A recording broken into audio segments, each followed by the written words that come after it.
আসসালামু আলাইকুম বন্ধুরা, কেমন আছো সবাই? আই হোপ সবাই ভালো আছো। আমিও তোমাদের দোয়ার ভালোবাসা আল্লাহর অশেষ রহমতে ভালো আছি। চলে আসলাম তোমাদের মাঝে আর একটা নতুন ভিডিও নিয়ে। ইদানিং ভিডিওতে ভয়েস দেওয়ার সময় পাই না, যার কারণে বেশিরভাগ ভিডিওতেই ভয়েস না দিয়ে রিয়েল শব্দের সাথে দিয়ে দেই। আর এখন তো আমের সিজন, সবাই আচার দেয় আর আমিও দিই, কিন্তু এবছর মেয়ে বলছে যে আম্মু দিও না, মিষ্টি আচার দিবা সব, টক আচার না। আর প্রত্যেকবার টক মিষ্টিটা দিই। তা আমসত্ত্বর পানা অনেক দিন তামেদ বলতেছে আমসত্ত্ব দিও আম্মু। তাই এই জন্য তোমার ভাই কালকে কারণ বাজার থেকে 6 কেজি আম নিয়ে আসছে। তাই অনেক রাত্র হয়ে গেছিলো, আম সেরকম ভালোটা পাইনি।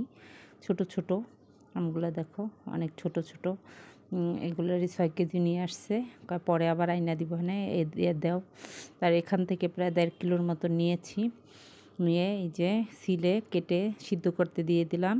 আমসত্ত্ব দিব। আর আমি আমসত্ত্বটা এই প্রথমবার দিচ্ছি, কারণ রোদ্রে ছাদে 6 তলা যেতে হয়, সেজন্য দেওয়া হয়নি কখনো। আর রোদ তো ঢাকা শহর পাওয়া যায় না, আর এখানে তো 7 তলার উপরে ছাদ। আর 6টা আমরা দোতলায় থাকি, তাহলে এতগুলো সিঁড়ি বায়ে উপরে যাব, সেজন্য মানে এখানে এসেও দেওয়া হয় না। তাই এবার আবার দিব, যে অল্প করে দিব।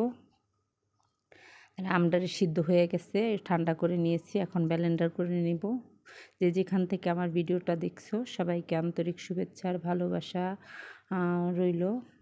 ভিডিওর শুরুতে একটা লাইক দিয়ে ভিডিওটা কন্টিনিউ করবা। এই তো দেখো ব্লেন্ডার করে নিয়েছি, পানিটা সেকে ফেলে দিয়েছি। এখন কিছু মশলা টেলে নিব। পাঁচফোড়ন নিয়ে আসাইছি ছেলেকে দিয়ে, এটাকে ভেজে গুঁড়ো করে নিব। একচোটে সবগুলো করে নিব, কারণ প্রতিদিন আমের আচার দেওয়ার সময় করতে ভালো লাগবে না, এই জন্য। আর আমি মরিচ অলরেডি ভাইজা গুঁড়া করে রাইখা দিচ্ছি। এটা আমার সবসময় ঘরে থাকে, তাই আর পাঁচফোড়নের সাথে দিলাম না, যে টুক লাগে ওরকম দেব। আর এই যে আমি পাঁচফোড়ন কিনেই আনি, ঘরে জিরা বিভিন্নভাবে আনা, ওটা খুব ঝামেলা কর লাগে আছে।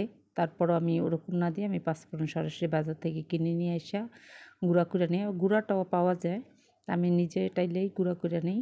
গুঁড়া করে ব্লেন্ডার করে ডিব্বায় রাখি, যত বার আচার দিব ওখান থেকে দিয়ে দিই, বারবার করতে ভালো লাগে না। আর এই যে আমসত্ত্বর জন্য বড় একটা কড়াই নিয়েছি, কারণ ছোটো ভাণ্ডে দিলে ছিটে একদম সারা শরীর পুড়ে যায়। এজন্য বলবো যারা আমসত্ত্ব দিবেন ছোটো কড়াইতে নেবেন না, বড় কড়াইতে নেবেন, তাহলে আর ছিটটা আপনার গায়ে আসবে না, হাত পড়বে না। কারণ এটা আমি অনেকবার টমেটো সস, তারপর জলফুই সত্তা দিতে যাই, আমি ভালো করে বুঝতে পেরেছি।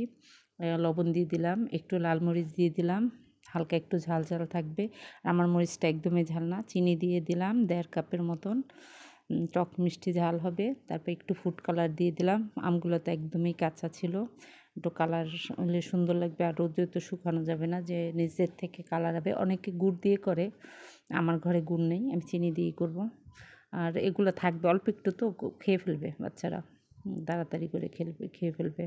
তারপরে এই যে দেখো সুন্দর একটা কালার আসতেছে। প্রথমে আমি স্টিলের খুন্তি নিয়েছিলাম, কিন্তু এটা দিয়ে লাড়তে ভালো লাগে না। তারপর আমি এই যে কাঠেরটা নিয়ে নিছি। দেখো সুন্দর একটা কালার হয়ে গেছে, আর হয়ে গেছে প্রায়। তারপর মেয়েকে ডাক দিলাম যে তুমি দেখো কি কি লাগবে।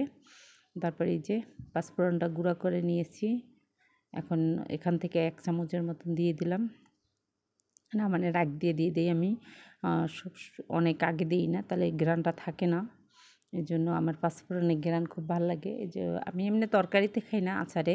এই দেখো এই ডিব্বাটা ভরে নিচ্ছি, যতটুকু লাগে অতটুকু ব্যবহার করব প্রত্যেকটা আচারে। এই তো হয়ে গেছে, এখন নামায় নিব।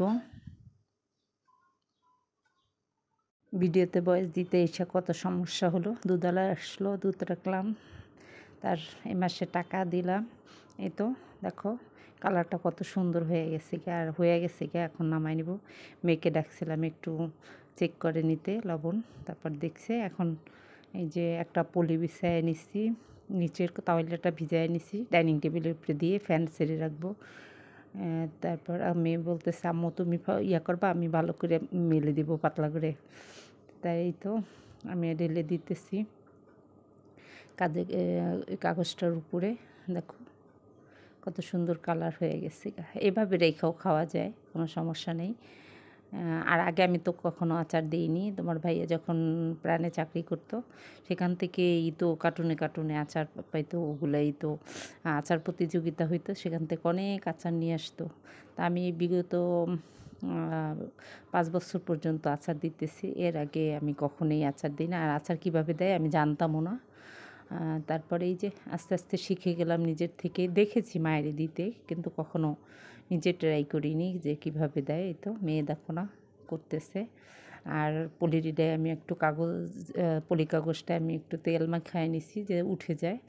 স্টিলের বান্ডে দিলাম না, এখানে পাতলা করে দিলাম। রোদে দিলে একটু মোটা করে দিতাম। তাই রোদ যখন দিব না এখানে এরপর একটু এই একটাই দিলাম, বড় করে একটা দিয়েছি। 5 কেজির যে আটার ওটা দিয়ে এখন আমি পুরাটা আস্তে আর উঠাইলাম না।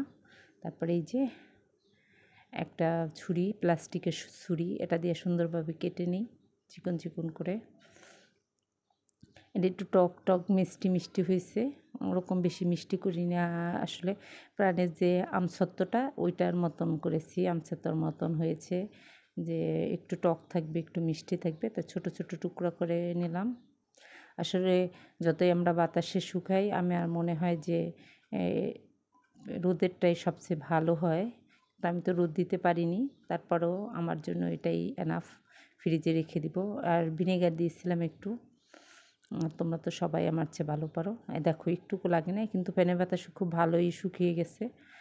3-4 ঘন্টার ভিতরেই ভালোভাবে শুকায় গেছে। তোমাদেরকে একটা উঠায় দেখাইতেছি। এই দেখো কোনো পুলিতে লাগে না, আমার হাতেও কিন্তু লাগে না। ভিজা থাকলে আঠা আঠাভাবে আমার হাতে লাগতো, কিন্তু লাগে না। এটা একটু ভালো করে মানে করতে হয়, ভাজা ভাজা করতে হয়। একটু যখন আঠা আঠা হয়ে যায় তখন নামায় নিলে ভালো হয়, তাড়াতাড়ি শুকায় যায়। আমি জলফই দিয়ে ওইরকম বানাইছি বন্ধুরা। এই দেখো হয়ে গেছে গিয়া সবগুলো খুব সুন্দরভাবে। এই তো তারপর একটা কন্টেনারের ভিতরে ভরে রাখছি। এই দেখো আজকের ভিডিও এই পর্যন্তই। সবাই ভালো থেকো, সুস্থ থেকো। আল্লাহ হাফেজ।